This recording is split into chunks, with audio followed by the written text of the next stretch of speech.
Welcome back to Superbly Said Advanced English Vocabulary and Phrases. Have you ever noticed that when we make a massive mistake at work, we almost never use direct English? Oh, definitely. We use code. Right. We use code, we use idioms. So today we are taking a deep dive into this hidden language of the workplace. And before we jump into the deep end, just a quick note about today's source material. Yep, it's a great one. It really is. It comes from an advanced SpeakDuo lesson. And if you want to put the skills we cover today into actual practice, you can head over to SpeakDuo.com to meet new people from around the world who are practicing English on video calls. It is just, well, it's an absolutely fantastic way to build your speaking confidence in real time. And that confidence is critical, because today is exclusively for advanced English learners. Our mission in this deep dive is to master 14 highly nuanced phrasal verbs and idioms. 14?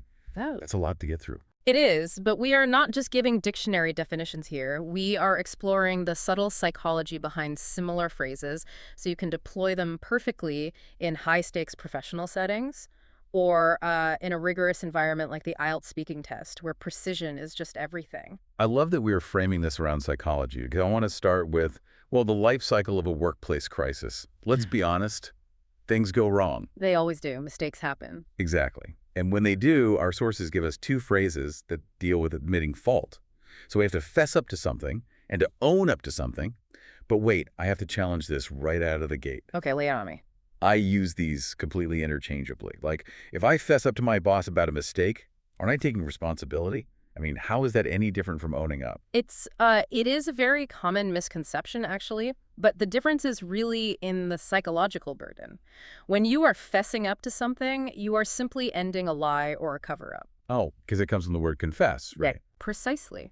The motivation there is usually just to relieve your own guilt. You are admitting to a wrong or an embarrassing act, but that is where the action stops. Owning up, however, carries a much, much heavier weight. So it's about what happens after the confession. Exactly. Because owning up means taking full personal responsibility. You aren't just admitting you did it to clear your conscience. You are facing the consequences and committing to making it right. It is a subtle shift from just telling the truth to actively taking on the burden of the error. Okay, wow, that makes so much sense when we map it onto a real workplace example. Let's say you accidentally delete a non-essential shared file from the company server. A classic mistake. Right, it's a silly, embarrassing mistake. You fess up to your supervisor just to clear the air. But if you completely miss a massive project deadline that actually costs the company money... That's a different story. Yeah. You own up to that by going to your boss, admitting the failure, and bringing a concrete, brand new schedule to fix the problem. Spot on. You fess up to the deleted file because it's just a minor embarrassment. You own up to the missed deadline because it requires a real remedy. But let's look at what happens right before you even make that admission. Oh, the panic phase. Right.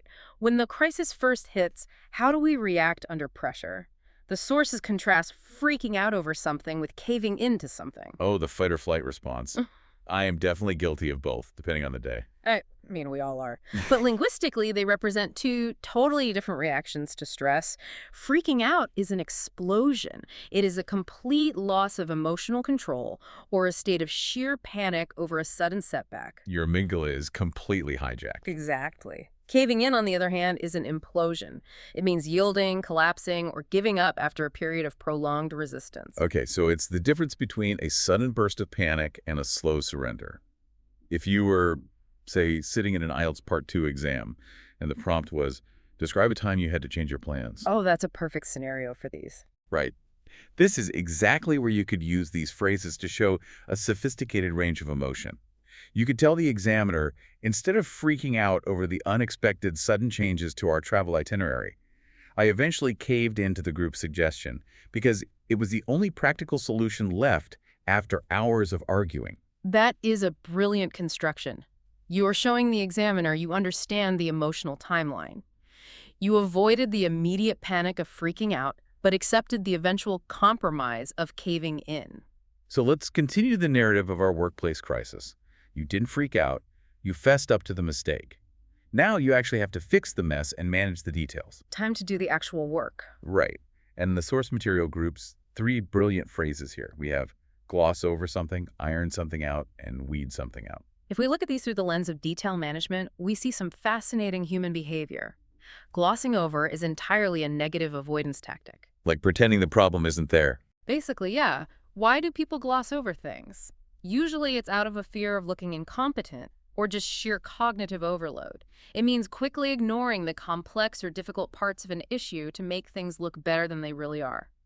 It's like applying a shiny coat of paint over a huge crack in the wall. I mean, it looks good for a second, but the structural problem is still very much there. That is a perfect analogy. Now contrast that avoidance with ironing out. This is positive active refinement. When you iron out a plan, you're resolving minor wrinkles in something that is already fundamentally solid. Like the suit is already tailored, you were just making it look presentable before you wear it. Exactly. And then we have weeding out, which is a systematic removal process. Like a gardener, you are slowly and purposefully extracting the useless, unwanted, or negative parts from a larger collection so the healthy parts can thrive. Let's put these into a corporate meeting scenario. Imagine you're presenting a recovery budget to your boss. You definitely do not want to gloss over the difficult financial losses. No, that avoidance will backfire horribly. Totally. Instead, you could tell your boss that you just need to iron out the new scheduling details before the project restarts, and that you spent the entire weekend weeding out outdated processes from the workflow to improve team efficiency. Notice the progression there. You are using gloss over to show the dangerous shortcut you actively avoided, iron out for the minor logistical adjustments, and weed out for the deep, active cleanup. It just demonstrates incredible command of workplace dynamics. Okay, so the plan is ironed out, the bad ideas are weeded out. Now you are in the thick of executing the work. Our sources highlight breeze through something versus scrape by. These represent the two absolute extremes of effort and resources. When you breeze through something, imagine a state of total flow. It implies zero stress, zero friction, and complete mastery of the task. Must be nice. Right. But scraping by, however, is entirely about friction and depletion. It means managing to survive or complete a task using the absolute bare minimum of resources, money, or effort. Right. You are quite literally scraping the bottom of the barrel to find what you need to survive. So if we bring this back to an IELTS context, and the prompt is, describe a challenge you faced. What would you say? Well, you could explain that during a really slow sales month, your startup just had to scrape by on its remaining cash reserves. But conversely, for a success story, you might say you breezed through a rigorous job interview because of your intense, deliberate preparation. That contrast works beautifully. But we also have to address the elephant in the room. What happens when you aren't breezing through or scraping by, but rather doing nothing at all? The phrase goof off. Okay, hold on. Let me play devil's advocate here. Yeah. If I'm scraping by and completely exhausted, I might need to take a break and look at my phone for 20 minutes. Isn't goofing off just blowing off some steam? Not linguistically, no. The nuance here is really crucial. Taking a break is productive rest. You are stepping away to recharge so you can return to the task. Okay, so what is goofing off then? Goofing off implies willful neglect. It is actively wasting time, playing around, or being silly when you are strictly supposed to be productive. Ah, okay. So it's the conscious choice to avoid necessary work. I mean, I would never tell my boss, sorry, I missed the deadline. I was goofing off instead of finishing the assignment. That sounds like I just didn't care about the job at all. Exactly. It shows a complete lack of professional maturity. Which brings us to the social aspect of work. You can't survive a crisis or breeze through a project completely alone. The sources give us pitch in versus flake out on someone. This is the ultimate test of the social contract. Pitching in is tribal survival. It means joining a group to share a heavy task or a shared expense. It is inherently collaborative. And flaking out is the opposite. Right. Flaking out is the ultimate betrayal of that dynamic. It means canceling plans with someone at the very, very last minute when they are counting on you. It is the worst feeling. Now, a lot of people think of a literal snowflake melting, but I think a better analogy for flaking out is a mirage in the desert. Oh, I like that. Yeah, from a distance, that colleague looks like solid, dependable support. But the second the pressure's on and you reach out to lean on them, they completely vanish. That captures the disappointment perfectly. It is incredibly frustrating when everyone else pitches in to clean the venue after a massive corporate event, but one particular colleague flakes out on the cleanup crew without any notice. Okay, so the crisis is averted, the team's pitched in, and the work is finally done. It's time to go home. The sources differentiate between wind down and doze off. This raises an important psychological point about intentionality and nervous system regulation. Winding down is a purposeful, gradual relaxation after a period of high stress. So you're choosing to do it. Yes, you are actively choosing activities that signal to your brain that it is safe to calm down. Dozing off is a system crash. It is entirely accidental, a sudden, uncontrolled drop into a short sleep because your body simply cannot stay awake anymore. So an everyday example you could use in an IELTS test. To intentionally wind down after a stressful shift at work, I drink chamomile tea and listen to acoustic music. But if the went was particularly brutal, my body might just give up and I'll accidentally doze off on the couch while trying to read. Exactly. You are showing the examiner you understand the critical difference between an action you actively control, winding down, and a physiological reaction that happens to you, dozing off. All right, well, we have successfully navigated the life cycle of a workplace crisis, and we've covered all 14 phrases. Now it's time to put you, the listener, in the hot seat. This is where passive listening turns into active recall. Testing yourself in real time is how you cement these nuanced definitions into your long-term memory. Exactly. So here's how we're going to play the superbly said quiz. I'm going to read a question and give you 3 options. Option A, option B, and option C. I will repeat the target phrase so you don't lose track of what we are defining. No cheating. Right. We really want you to guess the answer yourself, so feel free to pause the podcast here if you need to think about the answer. Then, my expert co-host will immediately reveal the correct choice, and we'll break down why the other options were trying to trick you. Ready? Let's see if they've mastered the nuances. Let's do it. Question 1. Which sentence uses the idiomatic phrase gloss over something correctly based on context? Option A. The incredibly skilled professional painter attempted to beautifully gloss over something extremely rough today. Option B. The completely unprepared nervous manager unfortunately attempted to quickly gloss over something incredibly complex. Option C. The talented, glamorous makeup artist decided to heavily gloss over something during the photo shoot. Feel free to pause the podcast here if you need to think about the answer. The correct answer is option B. Yes. Notice how options A and C are trying to trap you with the literal definitions of lip gloss or paint gloss. But as advanced learners, you know that glossing over something is the figurative avoidance tactic used by that unprepared manager avoiding complex financial details. Spot on. It's about hiding the truth, not applying actual paint. Let's look at the next one. Question 2. Select the context where the phrase flake out on someone is most appropriately used. Option A. The highly unreliable selfish friend decided to suddenly flake out on someone this evening. Option B. The freezing, terrible winter blizzard managed to dangerously flake out on someone completely unprotected. Option C. The deeply embarrassed, nervous teenager unfortunately managed to terribly flake out on someone nearby. Feel free to pause the podcast here if you need to think about the answer. The correct answer is option A. Exactly. Again, option B is a literal trap about snowflakes in a blizzard, and option C tries to connect it to making an embarrassing mistake. But flaking out on someone is purely about that social betrayal, an unreliable friend canceling plans at the very last minute, just like that colleague skipping the meeting. Failing to show up for a commitment. Perfectly executed. Question 3. In which situation does someone accurately iron something out, figuratively? Option A. The extremely busy professional laundry service tried to carefully iron something out perfectly today. Option B. The incredibly strong, determined blacksmith attempted to forcefully iron something out across the anvil. Option C. The dedicated, experienced executive committee met to successfully iron something out before the launch.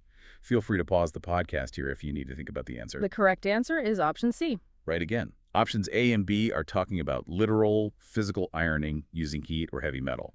But option C uses iron something out figuratively. It's about resolving minor scheduling wrinkles before a project launches. Taking a physical action and applying it to abstract, detailed planning. Moving right along to question 4. Which response best demonstrates the advanced phrase, scrape by? Option A. The terribly clumsy teenage driver managed to violently scrape by the incredibly expensive vehicle. Option B. Facing incredibly massive financial difficulties, the small startup company could barely scrape by today. Option C.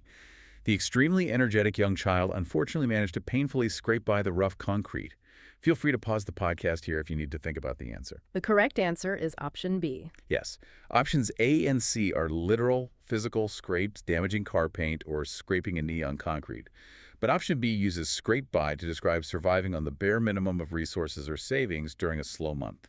That sense of extreme resource depletion is the core of the idiom. Question 5.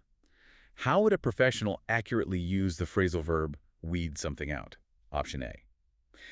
The diligent, experienced hiring manager managed to systematically weed something out from the applications. Option B. The deeply exhausted professional landscape gardener decided to aggressively weed something out this morning. Option C. The incredibly strange, desperate magician attempted to mysteriously weed something out inside the performance. Feel free to pause the podcast here if you need to think about the answer. The correct answer is option A. Nailed it. We aren't talking about literal gardening like in option B. We are talking about removing unwanted parts from a collection, like deleting outdated shared files or weeding out unqualified candidates from a hiring pool. It is the purposeful extraction of what you don't need so the good elements can thrive. Question 6. Which scenario perfectly illustrates the ability to cave into something figuratively? Option A. The incredibly dangerous, unstable mountain tunnels started to violently cave into something below. Option B. The remarkably brave, experienced underground explorer attempted to carefully cave into something dark. Option C. The extremely exhausted, overwhelmed parent decided to finally cave into something quite unreasonable. Feel free to pause the podcast here if you need to think about the answer. The correct answer is option C. Exactly. Options A and B are about literal caves and physical rock collapses. Option C captures the figurative definition, giving up after resisting, like agreeing to a group's suggestion or a child's unreasonable request. The resistance finally breaking down under pressure. Almost done. Question 7. Which sentence accurately utilizes the advanced phrasal verb goof off? Option A. The incredibly lazy, unmotivated university student preferred to simply goof off instead of studying. Option B. The highly skilled professional cleaner desperately needed to successfully goof off the sticky table. Option C.